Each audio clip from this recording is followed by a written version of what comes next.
मोदी और अमित शाह अब कितना भी जोर लगा लें, जिंजी रुकने वाले नहीं है।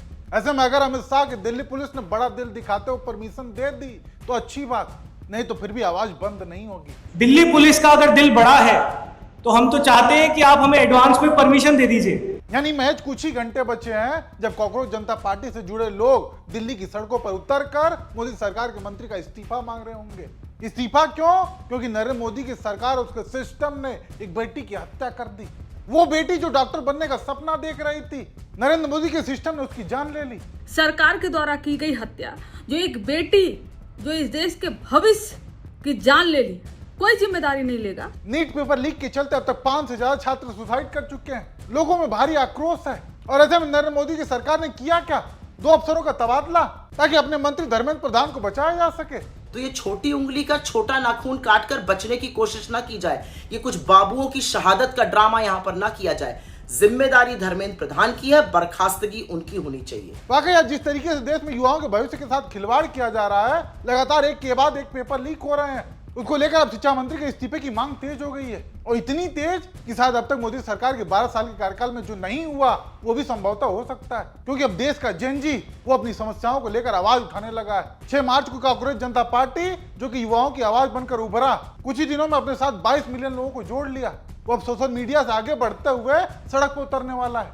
लाखों जेनजी जो मोदी सरकार के भ्रष्ट सिस्टम से परेशान है, लगातार हो रहे पेपर लीक को लेकर हताश हैं, वो लाखों युवा सीधे मोदी सरकार के मंत्री के इस्तीफे की मांग करते हुए सड़क पर उतरने वाले हैं। जितने लोग होंगे वांगचुक जी के साथ सब पार्लियामेंट स्ट्रीट पुलिस स्टेशन जाएंगे। वहां पे पुलिस के पास जाके we will ask for permission to protest at Jantar Mantar. Jantar Mantar एक डेजिग्नेटेड प्रोटेस्ट साइट है एंड हम लोग वहां पे जाना चाह रहे हैं, तो all of us will be going there. सारे प्रोटेस्टर्स का स्वागत है, हर पार्टी से लोग आए, रूलिंग पार्टी हो या ऑपोजिशन पार्टीज हो, सारे लोग आए, अपने बैनर के बगैर आए। सुना आपने, ये उस पार्टी की प्रवक्ता है जो सोशल मीडिया पर तंज और आक्रोश के रूप में शुरू की गई थी, लेकिन अब ये सड़क पर उतरने को तैयार है। हालांकि इससे पहले ही कांग्रेस का छात्र संगठन एनएसयूआई वो पूरे दमखम के साथ सड़क पर छात्रों की लड़ाई लड़ रहा है। जब नीट पेपर लीक का मामला सामने आया, तभी से एनएसयूआई और उसके लोग देश में जगह जगह पर पुलिस की लाठियां खा रहे हैं, वाटर कैनन का सामना कर रहे हैं। इन तस्वीरों को देखिए, छात्रों के हक की लड़ाई को लड़ते हुए विपक्ष सड़कों पर पूरे दमखम के साथ उतरा हुआ है। ये तस्वीर उन लोगों के मुंह पर तमाचे की तरह भी है जो कहते हैं कि विपक्ष है कहां। और ऐसे ही प्रदर्शन का नतीजा है कि आखिरकार मोदी सरकार को भी झुकना पड़ गया। लोगों के बढ़ते आक्रोश को देखते हुए मोदी सरकार ने सीबीएसई के 2 अफसरों के तबादले कर दिए, सीबीएसई अध्यक्ष और सीबीएसई सचिव। यानी कहीं न कहीं ऐसी कार्रवाई से मामले को शांत करने की कोशिश की गई, लेकिन विपक्ष अभी भी पूरी ताकत से शिक्षा मंत्री का इस्तीफा मांग रहा है। सीबीएसई के चेयरमैन और सेक्रेटरी का तबादला कर दिया गया है और एक समिति गठित करी गई है जो ऑन स्क्रीन मार्किंग ओएसएम पर तफ्तीश करेगी। ये कोई मास्टर स्ट्रोक या बड़ी खबर नहीं है जो मीडिया के चरण चुंबक आपको बता रहे हैं। ये धूल झोंकी जा रही है आपकी आंखों में। ये सारी कवायद धर्मेंद्र प्रधान को बचाने की है। असल में सवालों के जवाब से धर्मेंद्र प्रधान को बचाया जा रहा है। धर्मेंद्र प्रधान की शिक्षा मंत्री की शिक्षा मंत्रालय की जिम्मेदारी है, उनकी जवाबदेही है।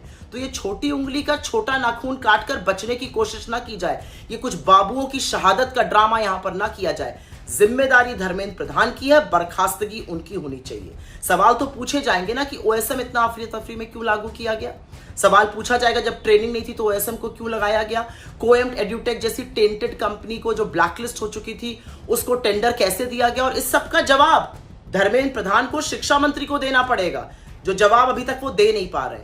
और एक पते की बात यहां पर बतानी जरूरी है, चाहे वो ओएसएम की धांधली हो, चाहे वो जैसे कॉपीज आ रही हैं जिसमें धुंधला धुंधला है, कुछ दिख नहीं रहा है, मार्क्स नहीं मिल रहे हैं, चाहे ये पता चल रहा हो कि सीबीएसई की वेबसाइट को कैसे हैक किया गया, चाहे ये पता चल रहा हो कि कैसे सीबीएसई ने अपने नियम बदलकर कोएम्ट एड्यूटेक को ये टेंडर दिया। ये जानकारी सरकार ने और मंत्रालय ने नहीं दी है, ये जानकारी हम सबके सामने आई है क्योंकि सीबीएसई का क्लास 12वीं के होनहार छात्र, चाहे वो सिद्धांत सार्थक हो, चाहे वो निसर्ग हो, चाहे वो वेदांत हो, इन लोगों ने सच बयां किया, इन लोगों ने सरकार की कलई खोलकर रख दी। और आज भी पार्लियामेंट की स्टैंडिंग कमेटी ऑन एजुकेशन के सामने जब सिद्धांत सार्थक ने आके प्रेजेंटेशन की तो वो सरकार ने नहीं कराई। Parliament standing committee on education के जो चेयरपर्सन हैं वो दिग्विजय सिंह जी हैं, कांग्रेस के सांसद हैं। उन्होंने सिद्धांत को बुलवाया और उसने बताया कि कैसे कैसे सीबीएसई ने अपने नियम और कानून बदले और कोएम्ट एडुटेक नाम की एक कंपनी को यह टेंडर दिया गया और उसके बाद ये सारी धांधली हुई। खैर जो भी हो, ये बड़ी खबर नहीं है, ये कोई मास्टर स्ट्रोक नहीं है। धर्मेंद्र प्रधान को बचाने के लिए बाबुओं की शहादत मत दिखाइए। अगर आप सीरियस हैं बच्चों के भविष्य के लिए तो एक नाकारे मंत्री को तुरंत बाहर फेंकिए। वाकई जो धांधली और गड़बड़ियां पाई गई हैं उस पर जवाब देने के लिए कोई सामने तक नहीं आ रहा है और ये सरकार और प्रशासन का एक अलग ही रवैया दिखाता है कि कोई जवाब दे ही नहीं। एक जेएनजी ने सीबीएसई के सिस्टम में घुसकर उसकी चालबाजी देश के सामने लाकर रख दिया, तब जाकर सच सामने आया, वरना तो ये भी लोगों को नहीं पता चलता। यानी आप इसी से अंदाजा लगा सकते हैं कि अंदर ही अंदर कितना बड़ा खेल चल रहा था और अभी भी चल रहा है। हालांकि एक दौर वो भी था जब दूसरी सरकारों के मंत्री जवाबदेही और जिम्मेदारी को समझते हुए इस्तीफे की पेशकश किया करते थे, लेकिन जब से मोदी सरकार आई है वही अड़ियल रवैया देखने को मिलता है। इस्तीफा छोड़िए, जवाबदेही तक नहीं। अगर प्रधान को बर्खास्त कर दिया तो फिर अर्थव्यवस्था चौपट करने के लिए निर्मला सीतारमण को भी हटाना होगा। तेल गैस की किल्लत और ऊंची कीमतों के लिए हरदीप पुरी को भी बर्खास्त करना होगा।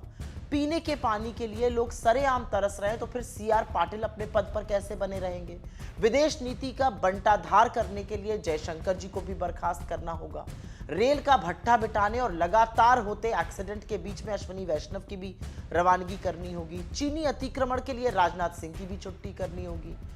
बार बार आतंकी हमले और जलते हुए मणिपुर के लिए तो अमित शाह को भी हटाना होगा। और ये सब जब होगा तो खुद मोदी कैसे बचे रहेंगे? इस्तीफा तो उनको भी देना होगा। इसीलिए न जवाबदेही होगी न जिम्मेदारी तय होगी। प्यादों को इधर से उधर करके राजा को बचाने की साजिश है, क्योंकि एक को हटाया तो बहुतों को हटाना पड़ेगा, बचेंगे तो साहब भी नहीं। वाकई आज मोदी सरकार का कोई भी मंत्रालय ढंग से काम नहीं कर रहा। आतंकवादी हमारे देश की राजधानी में घुसकर ब्लास्ट कर देते हैं, गृह मंत्रालय देखता रह जाता है। वित्त मंत्रालय की बात करें तो महंगाई और आर्थिक हालत देख ही रहे हैं। रेल मंत्रालय की भी वही हालत। मंत्री जी का रेल से ज्यादा रील पर फोकस देखा जाता है।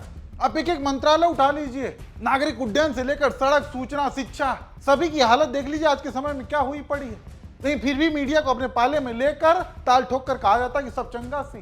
खैर ऐसे में आप दर्शक वर्तमान के हालात को लेकर और 6 जून को कांग्रेस जनता पार्टी का जो प्रोटेस्ट होने वाला है उसको लेकर क्या सोचते हैं, अपनी राय कमेंट करके जरूर बताइएगा।